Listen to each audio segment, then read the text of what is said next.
chosen one. Hear this divine revelation that will change everything. It's late.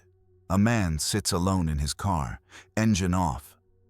The glow of the dashboard lighting up his face. The world outside is quiet, but inside, his heart pounds. He's just seen the number his bank account lit up with more money than he's ever had. After years of praying, hoping, scraping by, it's finally happened. He leans back, closes his eyes. Now what? Who should he tell first? His brother, his best friend? Should he post it? Should he celebrate? Then something deeper stirs, something quieter. A whisper, not from fear, but from heaven. Tell no one. Let me speak directly to the ones who know they're not like the rest. If you're one of the chosen ones, lean in. This is not just advice, it's a spiritual warning. God is about to shift things in your life. You'll step into places you once only dreamed about. Provision will come, opportunities will unfold, and when it does, you'll be tempted to shout it from the rooftops. But heaven has a different instruction. When I make you wealthy, when I open the door, when I deliver you, be silent.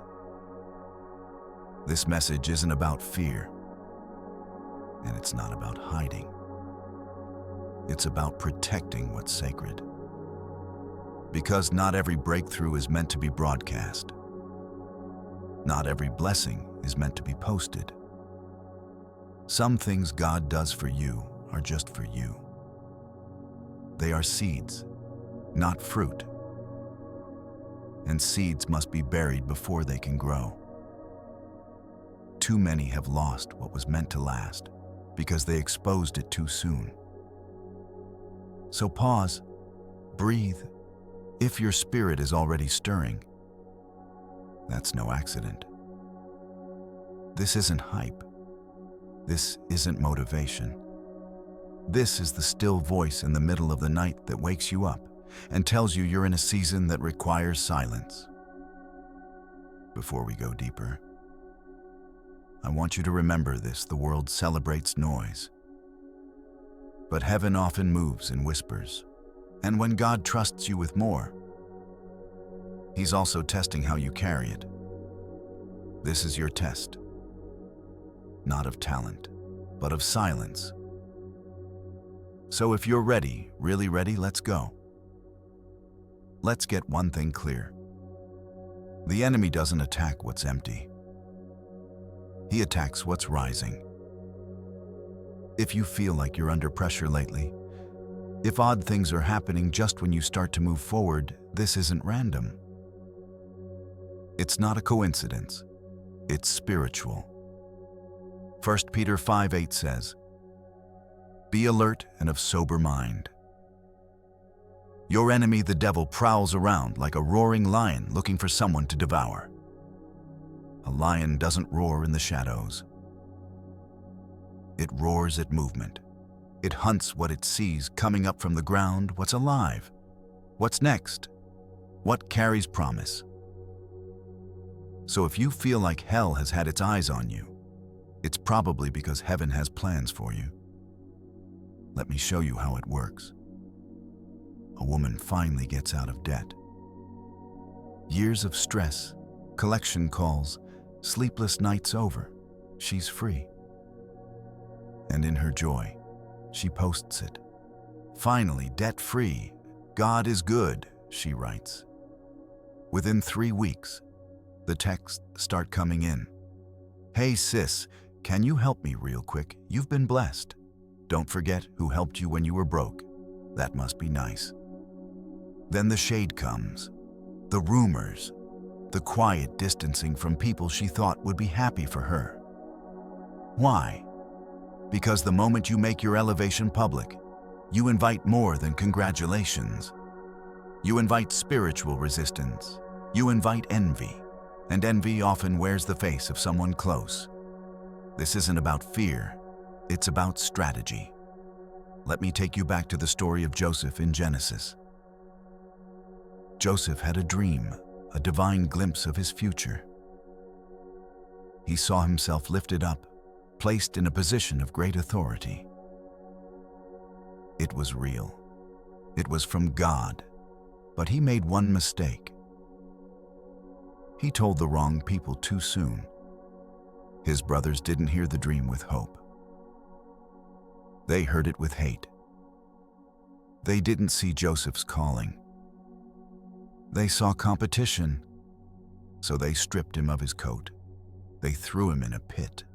They sold him off like cargo, not because he was wrong, but because they weren't ready to hear it. The dream was true. The timing was wrong.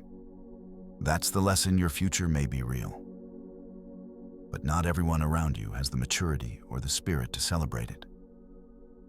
Some eyes are drawn to your favor, not to bless it, but to break it. So God says, "Let me work in the shadows. Let me lift you without the noise. Let me grow where my eyes can't reach." Silence isn't weakness, it's wisdom. The world might tell you to share every win, to go public with your progress. But heaven tells a different story. Some things aren't meant to be seen, not yet. So ask yourself, is what you're sharing feeding your soul or just feeding the enemy? The louder you speak, the more maps you hand to your enemies. That's the hook. And it's more than a clever phrase. It's true, sometimes. In our excitement, in our breakthrough, we talk too much. We think sharing is a sign of strength, of bold faith. But what if silence is the greater power? Proverbs 10:19 says it clearly. When words are many, sin is not absent. But he who holds his tongue is wise. There's wisdom in restraint. There's protection in the quiet. Jesus understood this perfectly. He healed the blind. He opened deaf ears. He raised the dead. And still he'd often say, "Don't tell anyone." On Mark 1:44. Why? Because timing matters. Because not every miracle is ready to be public. Because the wrong spotlight at the wrong time can sabotage something sacred. Now think about this. Have you ever seen someone get promoted at work and immediately tell the group chat, "I got it, they picked me"? Next thing you know, people are acting differently. Smiles become forced. Questions get sharper. A week later, that same person starts noticing things slipping, support fading, resistance growing. Why? Because not everyone is happy for you. Some celebrate with you in front of you, but secretly compete behind your back.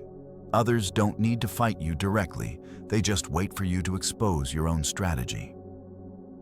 Matthew 6:3 says it best, "Do not let your left hand know what your right hand is doing." In other words, move quietly, give without a show, build without broadcasting.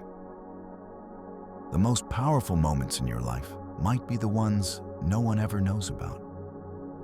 And that's okay. Imagine this, a small, dimly lit room. One person kneeling beside their bed, no crowd, no camera, just them and God. No applause, no audience. But what's happening in that quiet space? Healing, revelation, realignment, power. Sometimes the most explosive breakthroughs are born in complete silence. The world tells you speak it, post it, let them see it, but heaven whispers, protect it, guard it. Let me finish what I started before you open your mouth. And here's the truth. You've got to hold on to silence is not weakness. It's wisdom. It's how you protect what's still growing. It's how you keep the enemy guessing. It's how you make sure that when your moment comes, It's real and lasting, not just loud and fleeting. God didn't ask you to prove your blessing. He asked you to steward it. You don't need to convince anyone that He's moving in your life. You don't need validation from people who don't carry your promise.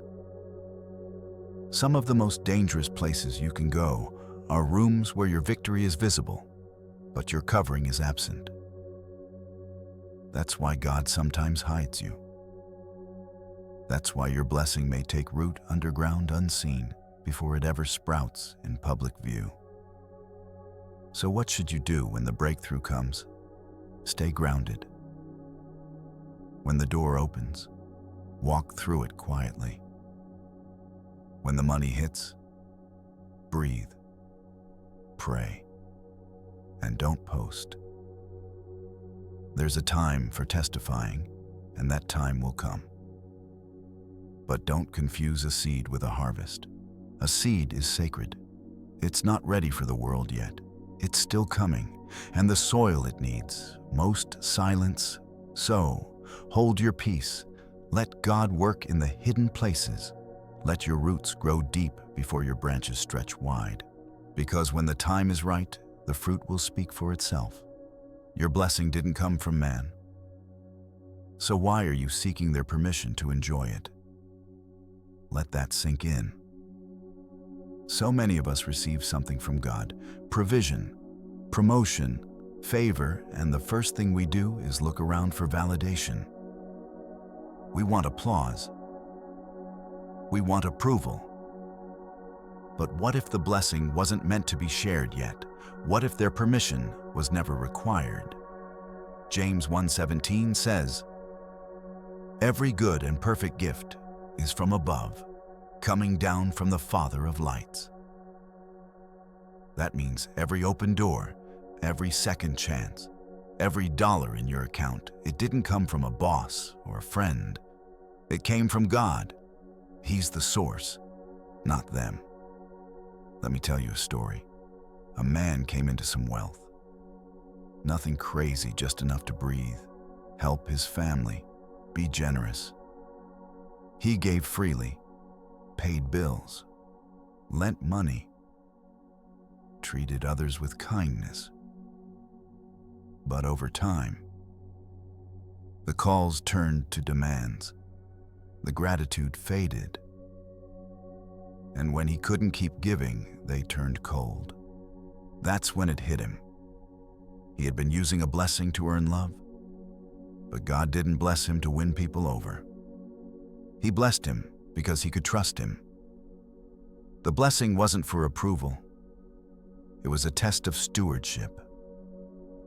When you place something sacred into the wrong hands or the wrong spotlight, it can spoil. Remember Israel in the wilderness. No food, no help. But God didn't send another nation. He sent manna, bread from heaven.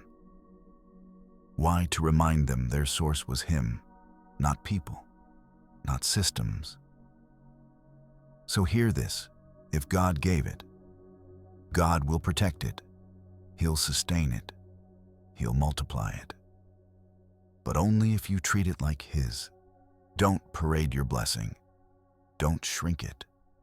Don't trade it for comfort. You don't owe anyone an explanation. You owe God your trust. Keep your eyes on the source. That's where your help came from. That's where it still comes from. Don't post it. Don't prove it. Just protect it. That's the mindset. We live in a world where the moment something good happens, the instinct is to share it: the car, the promotion, the breakthrough. But what if the real strength is in protecting it? There's a way to honor the blessing without putting it on display. It's not hiding. It's not fear. It's reverence. Quiet gratitude. You can be thankful and still be private. You don't need applause to confirm what God has already made clear. Look at David. He was anointed king as a shepherd boy. The oil hit his head, but he didn't run to the palace. He went back to the field, played music for a king who wanted him dead, served in silence, waited. That patience preserved his destiny. If he had chased the spotlight, he would have died under it. Some things grow best in the dark, not because they're shameful, but because they're sacred. Here's a true story. A young man worked hard, saved, and bought his first home. No post, no party. Just a quiet dinner with his parents. A year later, he still had that house. Stable, peaceful. Another man did the same, but broadcasted every detail. 2 months later, someone scammed him into a refinance deal. He lost everything. The difference wasn't the blessing, it was how they carried it. Some victories need silence. Some miracles need shelter. When God gives you something, He's watching more than how you receive it. He's watching how you carry it. Do you parade it or protect it? Do you seek credit or covering faith is built in quiet rooms, in unshared moments, in prayers no one hears? Those who walk with reverence, they last. So remember, when God blesses you, thank Him, not them. Keep it close. Keep it holy. You don't owe the world a look at your garden while the seeds are still taking root. Let the fruit speak when it's ready. Until then, water it. Pray over it. Protect it. Before we close, there's one more whisper from heaven you need to hear. It's about gratitude, not the loud kind, not the kind that seeks attention, but the quiet kind, the kind that lingers long after the miracle. Luke 17 tells of 10 lepers. All cried out, all were healed, but only one came back. He fell at Jesus' feet and said, "Thank you." And Jesus asked, "Were not all 10 cleansed? Where are the other 9? The miracle wasn't just healing. The real blessing was in the return. Gratitude completes what the miracle begins. It opens the door to more, but only one received that, because only one remembered. Bring that closer. A man prays for 5 years. He begs God for a job, for peace. One day, the door opens. His life shifts. He celebrates, runs into the new season. But in the rush, he forgets the one who opened the door. No prayer, no pause, no return. He didn't lose the blessing, but he missed the deeper gift intimacy with the giver. Because gratitude isn't just a word. It's a way of living. It's waking up and remembering who brought you here. It's staying humble when everything's going right. It's protecting what you've received by honoring who gave it. So here's your reminder. Don't just receive the blessing. Return to the giver. Not always with noise, but always with heart. Say it in your prayers. Show it in how you live. Let your life whisper what your lips don't have to shout. If God gives it, I'll keep it. If I keep it, He'll add more. Quiet gratitude is never missed by heaven. It multiplies. This message wasn't sent to impress you. It was sent to protect you. If you've made it this far, maybe something in your spirit already knows this isn't just another video. It's a covering, a quiet shield. Because in the right season, silence is armor. In a world that rewards noise and oversharing, it takes real strength to stay hidden, to protect what's sacred, to trust that what God is doing doesn't need to be announced to be real. You don't need to share it to prove it. You don't need to explain your breakthrough. God knows, And that's enough. Your prosperity doesn't need permission. It needs protection. Your blessing isn't for display, it's a holy thing. And when you treat it that way, heaven responds. Doors open. Favor flows. Peace stays. So if this word speaks to you, don't comment. Don't repost. Don't make noise. Just let it settle in your spirit. Let it guide how you move forward. There's a quiet kind of strength in those who walk closely with God. Who stay rooted, who chooses intimacy over attention. That's who you are now. Picture this, a door slowly closing outside. The world is loud opinions, pressure, noise, but inside, it's quiet. There's a Bible open, a soft light, and peace like a river. Because you know something the world doesn't. You're not chasing attention. You're carrying an assignment, and silence is your strategy.